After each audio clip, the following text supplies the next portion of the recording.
Aktualna gradska vlast u predizbornoj kampanji koristi već poznate marketinške trikove.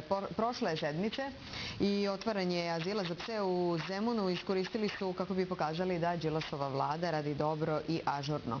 Istina je međutim sasvim drugačija. Ovo su snimci otvaranja azila za pse u Zemunu. Okupili su se novinari, govorio je i gradski sekretar za komunalne poslove i svi smo se ponadali da će problem pasa lutalice biti rešen. Dobili smo informaciju da su psi u međuvremenu odneti i da više nisu u boksovima.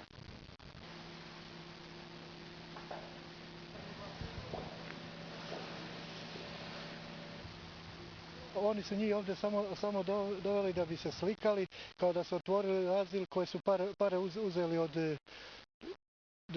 Grad je uzeo pare negdje oko 580.000 evra, ništa nisu uradili, a to je njihova predizborna kampanja Demokratske stranke i Ujedinjenih regiona.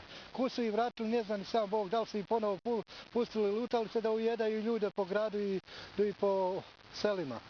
Dakle, i otvaranje azila za pse je predizborna kampanja, zloupotreba životinja u marketinške svrhe.